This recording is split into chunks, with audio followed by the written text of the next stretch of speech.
Cricket. দক্ষিণ আফ্রিকায় 11 রানের হার দিয়ে টি-20 সিরিজ শুরু করেছে পাকিস্তান।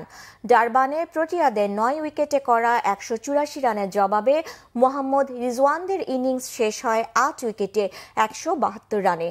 কিংস মিডে বাংলাদেশ সময় রাত 10টায় শুরু হওয়া ম্যাচে টস জিতে ব্যাটিং বেছে নেন দক্ষিণ আফ্রিকার অধিনায়ক হেনরিক ক্লাসেন।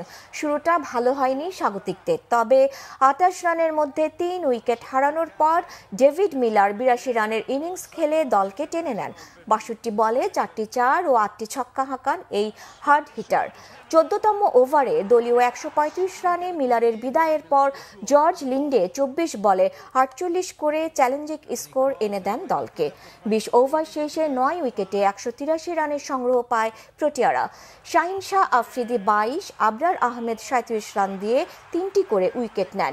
আব্বাস আফ্রিদি পান 2 উইকেট। জবাবে বাবর আজম, সায়েম আয়ুব, উসমান খানদের ব্যর্থতার মাঝে অধিনায়ক রিজওয়ান এগিয়ে নিতে থাকেন পাকিস্তান দলকে, কিন্তু 62 বলে 5, 4 ও 3 ছক্কায় 74 করে অষ্টম ব্যাটসম্যান হিসেবে তার বিদায়ের পর শেষ 4 বলে 18 রানের সমীকরণ মেলাতে পারেননি হ্যারিস রৌফ ও সুফিয়ান মুকিম।